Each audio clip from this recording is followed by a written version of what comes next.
This just showed up this morning. In fact, I have not taken it out of the box. This is the brand spanking new Canik or Canik SC, presumably for subcompact. You can see this thing has even got the tag still on it here. We'll go ahead and pull that off. And this is kind of Canik or Canik's answer to the subcompact market.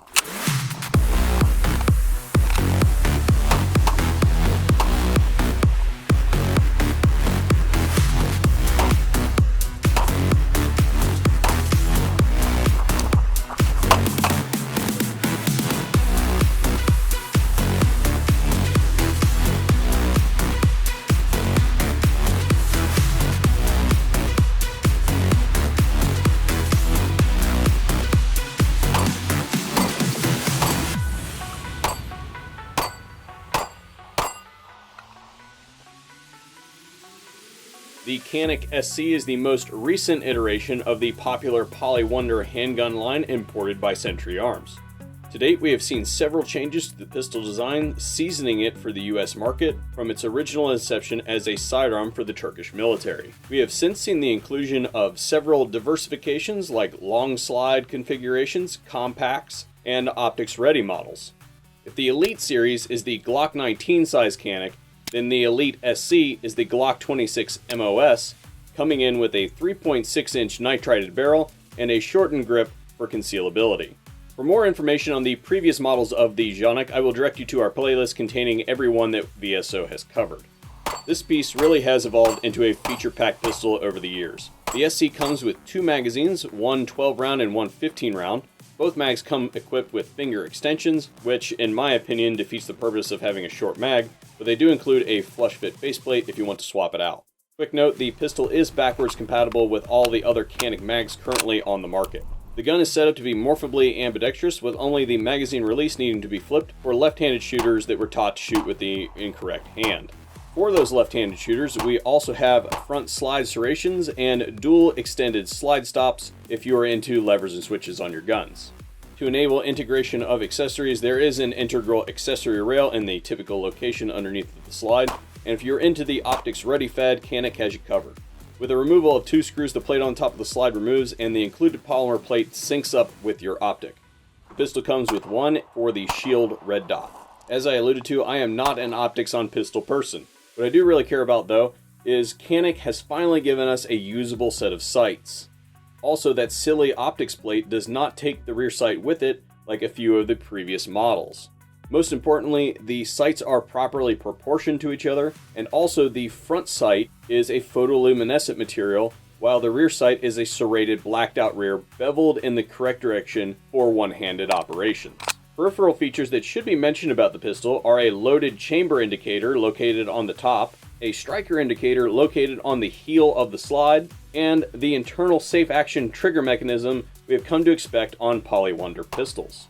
The pistol is finished in nitride, coated over with Cerakote, and is currently only offered in tungsten. Lastly, in classic Canik fashion, the pistol comes with a hard case and a bunch of goodies including two interchangeable backstraps, tools, a cleaning kit, and a somewhat improved holster that we will come back to here in a minute.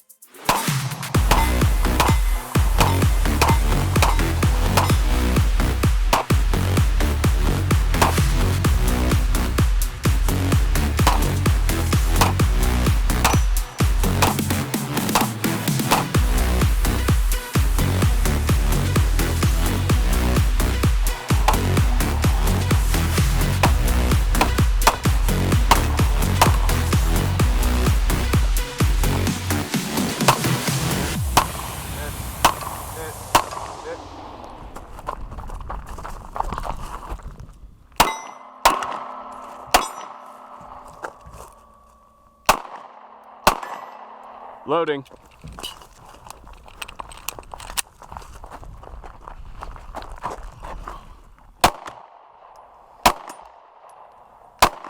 You only hit that target once.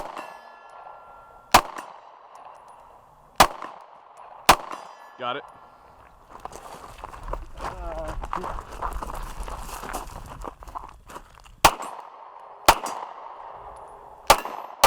Hit the hostage. Got it. Keep going. Split the difference between the two. Keep going, keep going. Round the world, round the world. You have to hit it twice. Hit that one twice.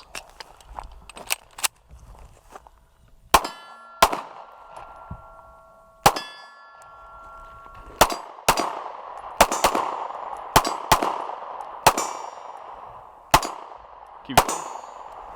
50 cal target. Miss. Hit. Out. Yep. 320. Miss. Miss. Miss. Miss. You gonna just let it go? You had more ammo. I'm good right now. Okay. All right, We're gonna edit that part out. I'm not a fan of slide catches or slide releases, whatever you want to call them. But the one thing I do like about it is when I'm on target, I can even just take my trigger finger, put it up, and then catch it and lock it back through that way, instead of typically pushing up with my thumb and then locking back. So that is one thing I like about it. What about belt? Will it work with belt? Yeah, it does. You just got to push up on it a little bit harder, but for the most part, it goes good.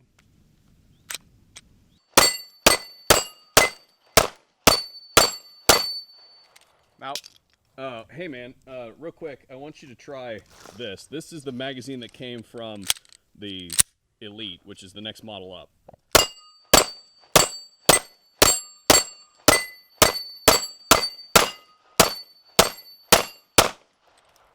Well, it looks to me like it's backwards compatible.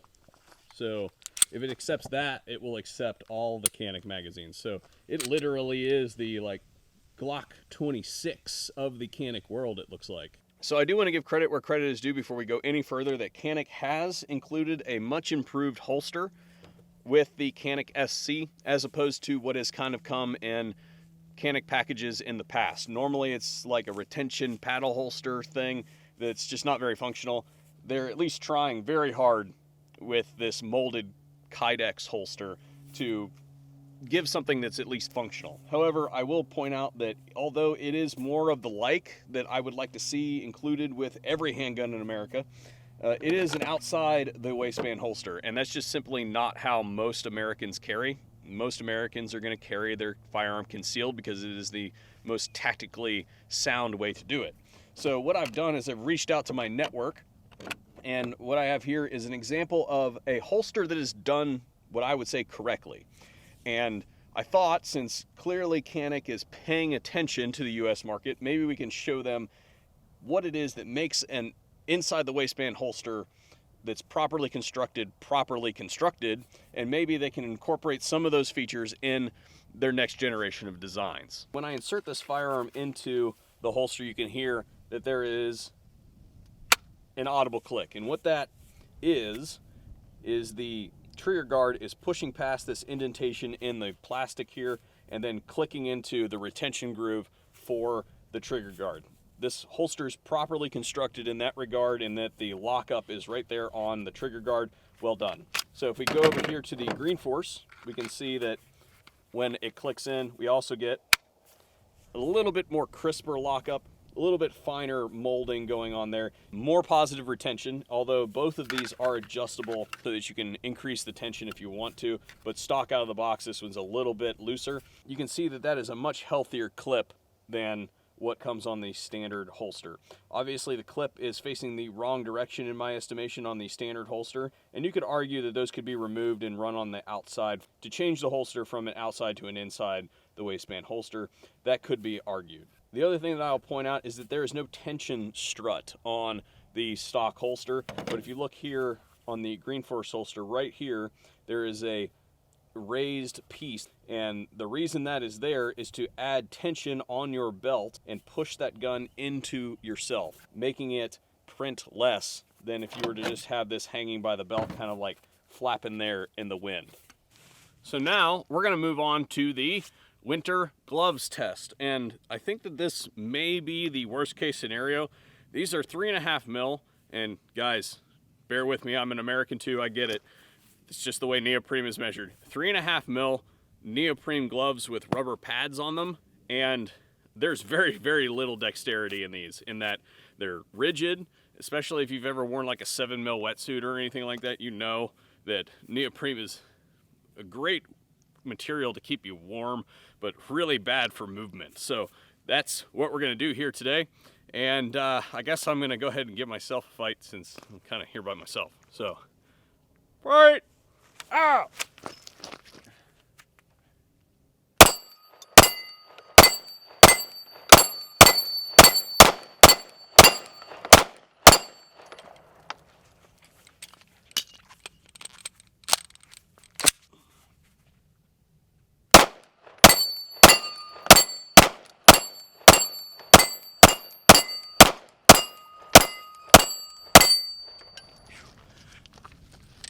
So we have plenty of room here in the trigger guard, but what I had issues with there, I think you guys saw it on the reload, was that this is so short.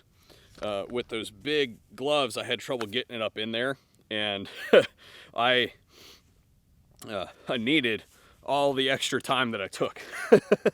But it will totally work as far as being able to get your trigger finger inside that trigger guard. There's plenty of space.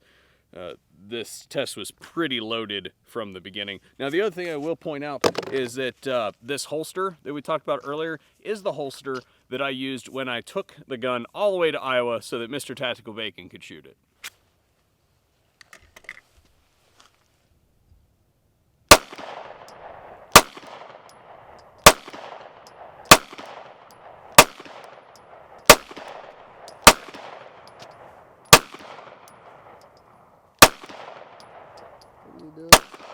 You're all poofy. It's cold in this state.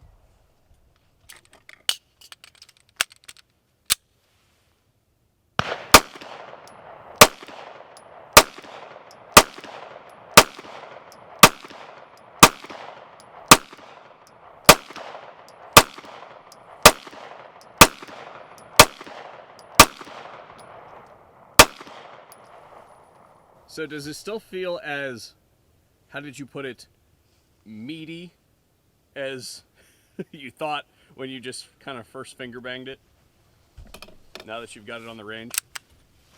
I mean, it's meaty, but I would say 10 out of 10. Better choice than a Hellcat.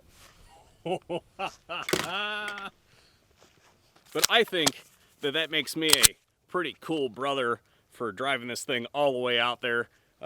Bacon is a perpetual carrier of little pistols, so I just thought that his perspective on the gun was really important to our overall group think on the Canik SC.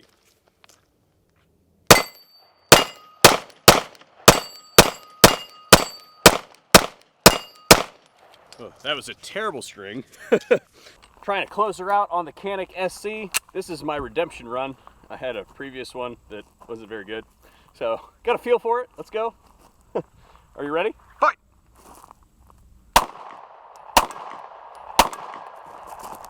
Let's do...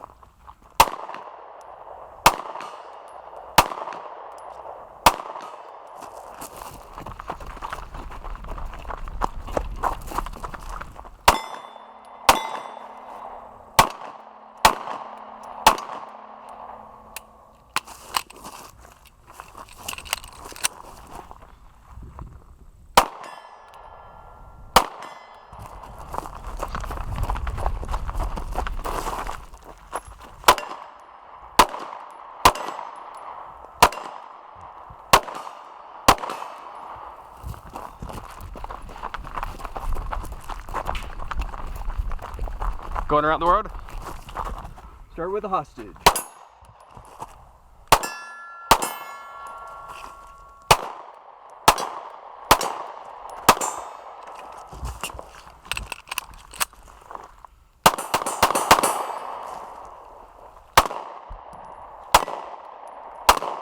Come on.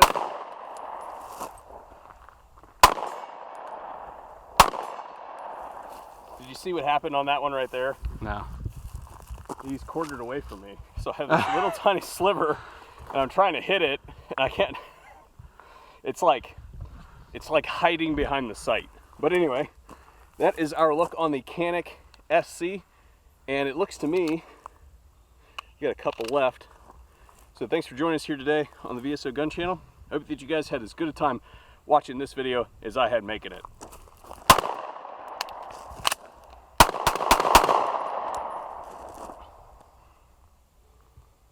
Did you see what happened? Do you know what happened? Can you tell me what happened? What I did is I pulled the magazine out and I inserted the magazine and did not work the slide. And because of that, I missed the opportunity to check. And that's why we advocate this. This is why we insert the magazine and work the slide. Because if it loads, then we know that it is now feeding off of that magazine. But I interrupted the cycle. So there's a built-in check when you do a tap and rack when you reload. It tells you whether that thing is going to load or not. If I had done that, then I would have known that the magazine was not properly inserted when I went to go bang time. But because I didn't, I skipped that step because I didn't think I needed it. I induced a malfunction in the gun.